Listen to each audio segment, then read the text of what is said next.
When we speak of secret books, names like Nostradamus or Isaac Newton often come up. Newton spent over 1 million words on alchemy and hidden laws. Nostradamus sold thousands of prophecies, still read 500 years later. Yet even these men never touched the same mystery that obsessed John Dee. John Dee was the advisor of Queen Elizabeth I. He had over 4,000 books in his library, more than Cambridge University at the time. He was a mathematician, an astrologer, and a man convinced that the divine spoke through numbers and symbols. And in the middle of his search stood one strange volume, the Book of Soyga. What makes the Book of Soyga so different? For centuries, many grimoires promised knowledge of angels, demons, and rituals, but Soyga was written in Latin mixed with codes. It contained 36 large tables of letters, each 36 by 36, with no clear meaning.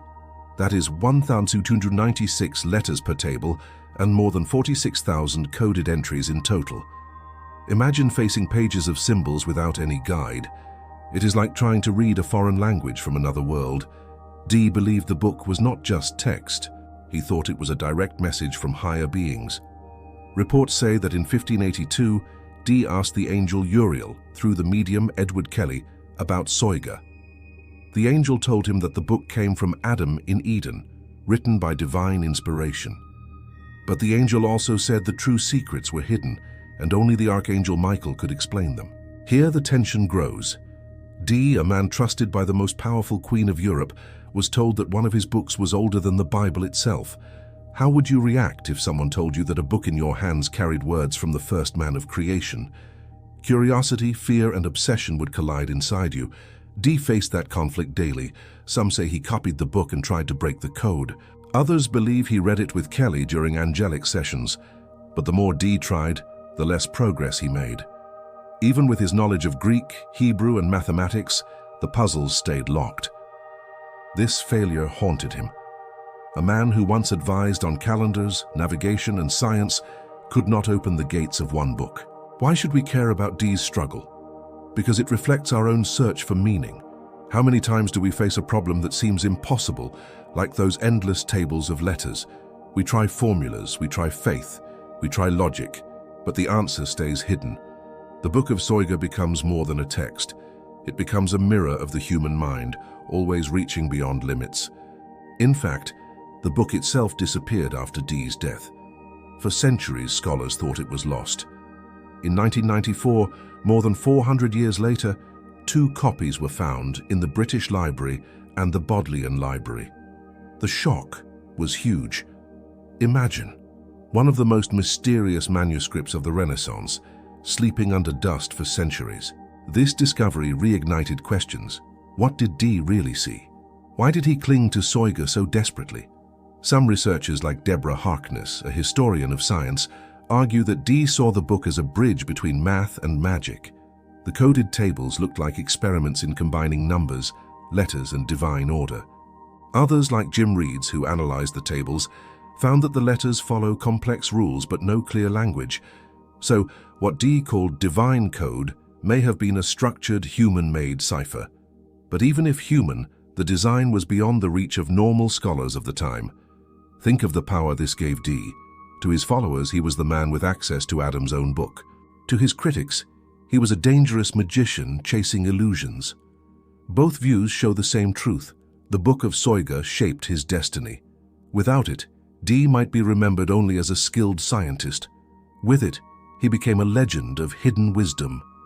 Now ask yourself, why would a man with the trust of a queen risk his reputation for a manuscript no one could read? The answer is not simple. Some men chase power, others chase truth, but Dee chased both. The Book of Soyga promised a key to heaven itself, and when a man believes such a promise, he will not stop. When we talk about mysterious origins, numbers tell us how rare the Soyga book is. Only 2 known copies exist today, one in the British Library and another in the Bodleian Library at Oxford. Both surfaced in 1994, almost 400 years after John Dee died. Scholars had searched in vain before, believing the book was gone forever. How can a book vanish for 4 centuries? Libraries of the Renaissance were fragile places.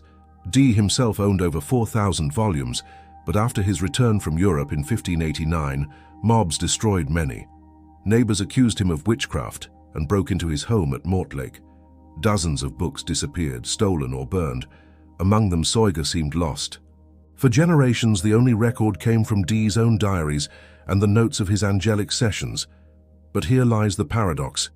Dee thought the Book of Soyga was unique, given to Adam himself, yet modern researchers found not one, but 2 copies. That fact raises questions. If 2 exist, how many more once circulated? Could Soyga have been part of a hidden network of esoteric texts across Europe? Some historians link it to other cryptic manuscripts, like the Voynich manuscript. The Voynich, also coded, dates from the same period and remains undeciphered. Were both books products of the same culture of secret writing? John Dee himself gave clues.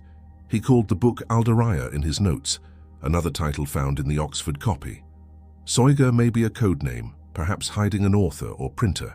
In Renaissance England, owning forbidden texts could end a life on the gallows. Books of astrology and angelic magic often landed on the banned list. So, renaming a book, splitting it into copies, or hiding it under false authorship was common. Dee believed the book's true origin lay deeper. During one session in March 1582, he asked the angel Uriel about its secrets. Uriel replied that the book was written in paradise, but only Michael could unlock it. That testimony appears in Dee's spiritual diaries, still preserved. Imagine the impact of hearing an angel claim that the paper in your hands carried divine words.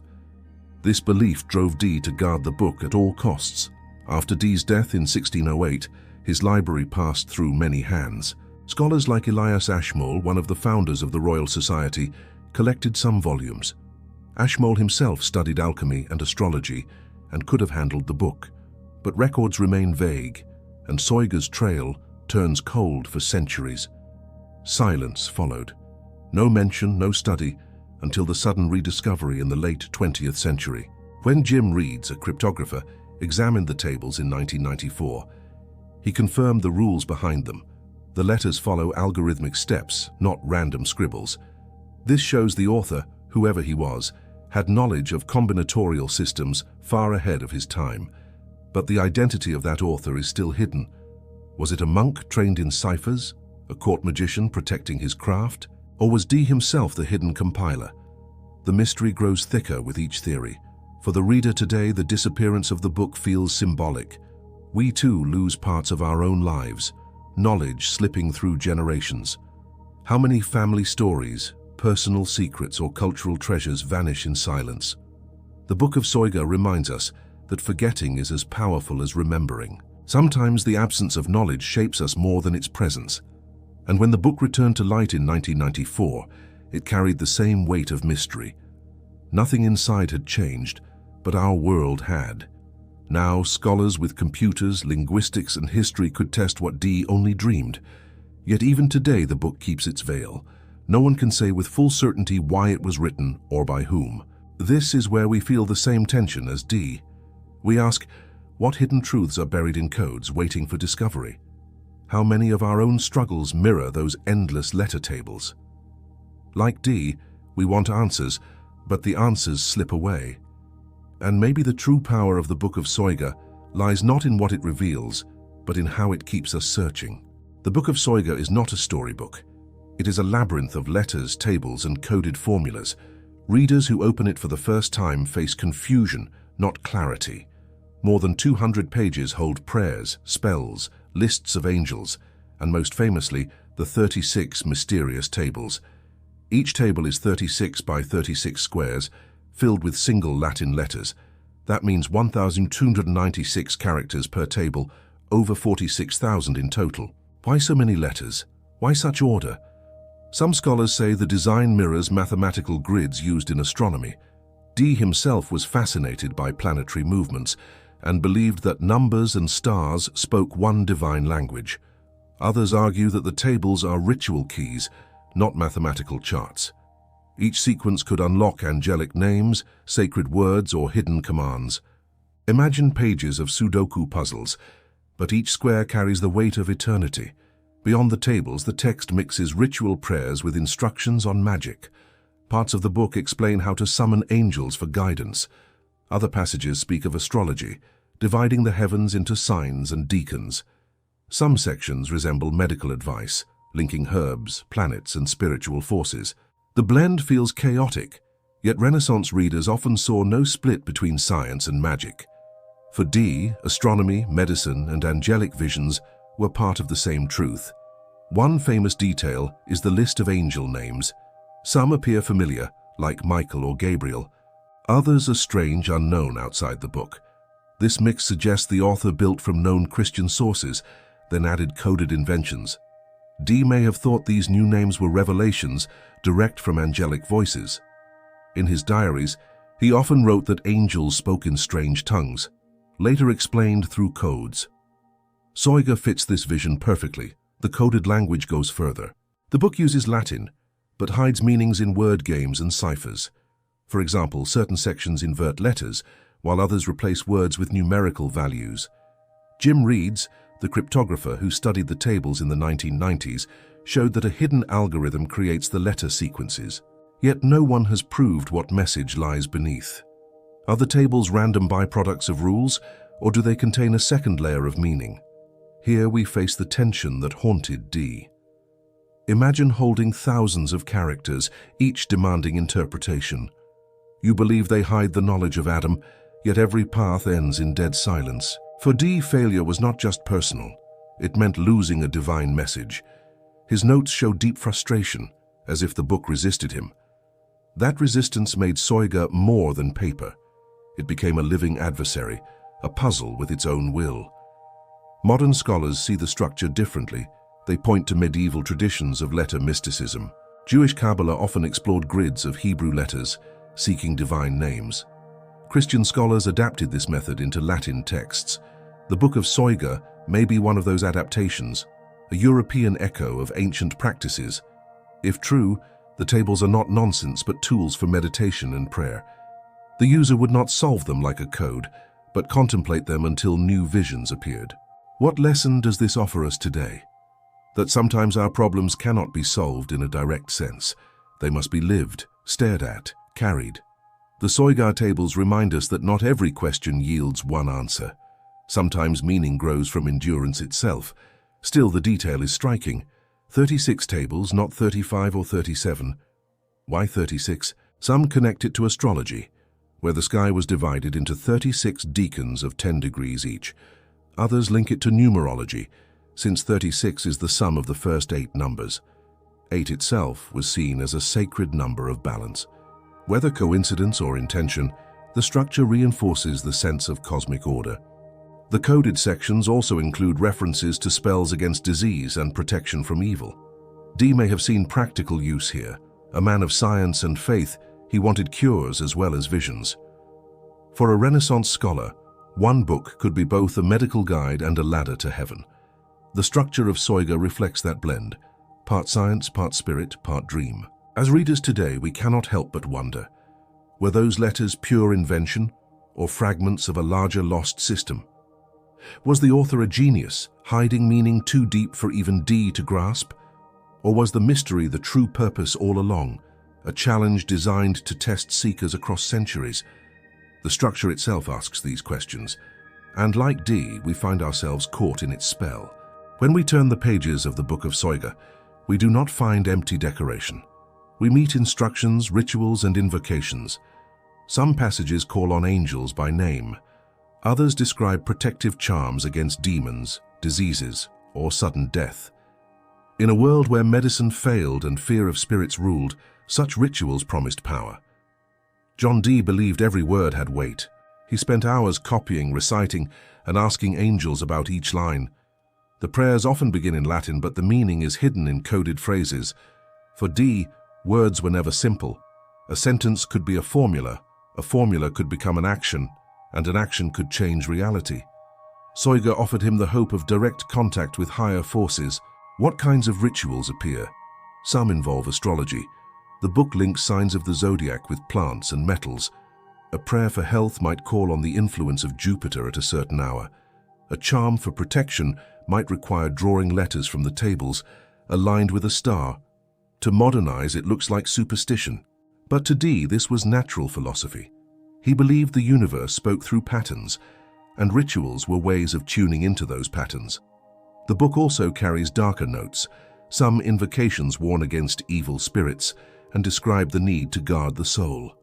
Dee's time was marked by fear of witchcraft, and King James himself later wrote a book against demons. Owning Soyga was dangerous. A wrong ritual, or even the appearance of using one, could mean trial or execution. Yet Dee continued, convinced the rewards outweighed the risks. Why this obsession with forbidden knowledge? Here lies a universal truth. Humans always seek what is hidden. Psychologists today say the forbidden draws the strongest desire. In Dee's mind, Soyga was not just forbidden. It was sacred yet secret, a divine treasure wrapped in shadow. The more elusive it became, the more he felt compelled to chase it. Some passages suggest ritual fasting before reading. Others speak of purity, prayer, or angelic guidance. This is not simple magic for quick results. It demands discipline, sacrifice, and mental focus. In this way, the book mirrors the human struggle for transformation. No gift comes without a price. No vision appears without endurance. One testimony from Dee's diaries reveals the depth of his belief. When he asked the angel Uriel about Soyga, the reply was chilling. Uriel said the book came from Adam himself, but that only Michael could explain it. Think of that claim. A book written in Eden, lost through centuries, now resting on Dee's desk. The idea would shake even the strongest mind. It gave every ritual in Soyga an aura of cosmic authority. Modern scholars debate whether the rituals were meant to work in practice or serve as symbolic exercises. Deborah Harkness argues that Dee used books like Soyga as tools for meditation, not only action. In this view, the power was not in the physical spell, but in the transformation of the reader. Reading and reciting were acts of focus, training the mind to align with divine order. Others, however, see the rituals as real attempts at magical control. They note that Dee worked with Edward Kelly, who claimed to summon angels through crystal visions. Together, they sought answers to political, scientific, and spiritual questions. Soyga may have been their manual, guiding which angels to call and how. Whether real or imagined, the experience shaped Dee's destiny. The quest for forbidden knowledge has always carried danger. From Prometheus stealing fire to alchemists chasing gold, seekers risked punishment for crossing limits. Dee knew this well. Neighbors accused him of witchcraft, mobs destroyed his library, and whispers reached the Queen's court. Still he returned to Soyga, as if drawn by a force greater than fear. And here is the lesson for us. How many times do we pursue goals that others say are impossible or dangerous? How often do we walk into unknown territory, risking failure because something inside demands it? The rituals of Soyga remind us that the line between wisdom and madness is thin. Yet without crossing that line, humanity would never discover new horizons. Soyga was not only a book of rituals, it was a mirror of desire itself, showing how far a mind will go for answers. Dee's obsession teaches us that the thirst for forbidden knowledge can destroy or transform. The question is whether we, like Dee, are ready to face the cost. The 36 tables of the Book of Soyga are its most puzzling feature. Each one carries 1,296 letters arranged in rigid rows. That makes more than 46,000 symbols across the manuscript. John Dee believed these tables held the oldest knowledge of humanity. To him, they were not random grids, but divine codes, a message waiting to be unlocked. Dee spent years trying to break the pattern. He used mathematics, astrology, and prayer. He believed each letter could form angelic names or secret formulas, yet, no matter how hard he tried, the answers escaped him. In his diaries, Dee confessed his frustration. He admitted that without divine help he could not solve the mystery. That sense of failure haunted him more than any scientific challenge. When Dee asked the angel Uriel about the tables, the response deepened the mystery. Uriel told him the book was written in paradise, but that only Michael could explain the tables. Imagine hearing that. You hold a manuscript, told it contains the wisdom of Eden, yet even angels refuse to unlock it fully. The promise of truth stays forever one step ahead. For centuries, no one advanced further. The book vanished after Dee's death, and the tables became legend. In 1994, when 2 copies reappeared in libraries, scholars returned to the problem. Jim Reeds, a cryptographer, ran the tables through computer analysis. He found the sequences followed mathematical rules, not random letters. Algorithms like rotations and substitutions created the grids. That means the author used a system, not chance. But still, no clear meaning emerged. Some suggest the tables represent a ritual tool. In Kabbalah, grids of letters are not always meant to be solved. They are meant to be contemplated. A reader focuses on the letters, meditating until visions or insights appear. If Soyga follows this model, then Dee's mistake was searching for one fixed answer. The power of the tables may lie in experience, not solution. Others argue the tables could hide codes for specific angelic names. Certain rows seem to produce patterns resembling known sacred words. A few researchers linked sequences to biblical passages, but the links remain weak, like glimpses through a fog. Nothing proves the grids hide one master message. Instead, they may be endless mirrors reflecting whatever the seeker brings. This raises a deep psychological truth. How often do we chase puzzles that resist solutions, yet reveal ourselves in the process? The tables of Soyga act like a Rorschach test. Dee saw divine knowledge because he needed it. Modern cryptographers see algorithms because they seek structure. What we find depends on who we are. The numbers themselves carry symbolic weight. 36 tables, each with 36 rows and columns. 36 is not random. In astrology, the heavens divide into 36 decans. In numerology, the sum of numbers 1 to 8 equals 36. The grid itself echoes cosmic harmony. To Renaissance readers, such design was proof of divine order. The author of Soyga may have built the tables as a symbolic cosmos, a paper universe of letters, yet one fact remains striking. Even today, with advanced computers, no one has unlocked a single definitive message. After 400 years, the code resists us as it resisted Dee.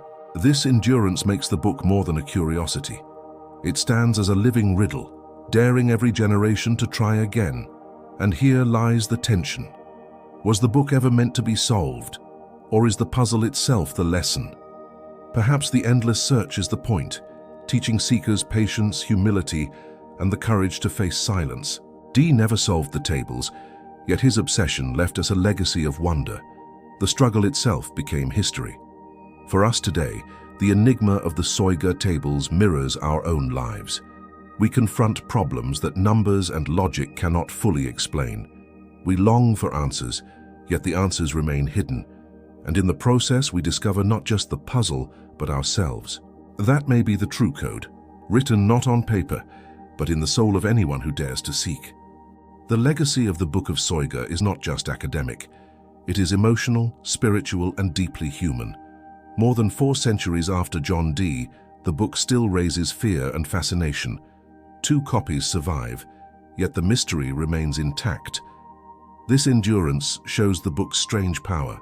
Some manuscripts fade into archives, but Soyga refuses to die. For Dee, the book was a promise and a torment. He believed it carried divine truth, yet he failed to unlock its code. That failure became part of his identity. People remember him not only as a scientist, but as a seeker lost in mystery. His obsession shaped his reputation. He was both a respected advisor to a queen and a man suspected of sorcery. This dual image followed him through history. Some called him a visionary, one of the first minds to bridge science and magic. Others called him a fool, trapped by illusions. But the truth is more complex. The Book of Soyga forced Dee to stand between 2 worlds. On one side, reason and mathematics. On the other, faith and spiritual hunger. The tension between them shaped his life and shaped ours too. The rediscovery in 1994 gave the book new life. Scholars analyzed it with computers, linguistics, and history. Still, no clear answer came. That fact itself is powerful. A modern world that solves DNA and builds satellites cannot break this riddle. Soyga stands as a reminder that human knowledge has limits. Every age meets its own unsolved mystery. For many readers, the book carries a warning. Seeking forbidden knowledge can bring ruin. Dee lost his library, his wealth, and much of his reputation. He died in poverty, forgotten by many. The Book of Soyga did not give him power. It gave him obsession. His story warns us of chasing too hard after what resists us. Yet the book also offers inspiration. The structure of the tables shows order, symmetry, and discipline. The prayers reflect faith, hope, and desire for protection. Even in mystery, the book gives tools for reflection. Modern seekers can use Soyga not as a manual of magic, but as a mirror of the inner path. To face the unknown is itself a spiritual exercise. Psychologists today speak of unresolvable problems that train the mind in patience. Soyga is exactly that. It cannot be solved in a single reading. It forces the reader to slow down, to sit with uncertainty. This practice echoes Stoic wisdom and even modern therapy. The unknown is not always a curse. Sometimes it is a teacher. The legacy extends further. Authors of fiction and scholars of history still mention Soyga as one of the strangest books in the world. Alongside the Voynich manuscript, it belongs to the small group of works that define mystery itself. Readers share it, speak of it, and wonder if hidden pages still wait to be found. Each telling adds new life to the legend. For you, the listener, the Book of Soyga is more than a story. It is a reflection of your own search. How often do you face puzzles in life that no formula explains? How often do you stand between logic and faith, reason and intuition? Like Dee, you hold your own Soyga, problems that resist yet shape who you are. And maybe this is the deepest lesson. The book survives not because of what it reveals, but because of what it hides. Its fear comes from silence. Its power comes from refusal. And in that refusal, it teaches endurance, humility, and the courage to seek without guarantee. The Book of Soyga ends where it began, with mystery. Dee could not solve it. We cannot solve it. Yet both his failure and ours reveal something greater. The pursuit itself transforms us. The legacy of Soyga is not the answer, but the eternal act of asking,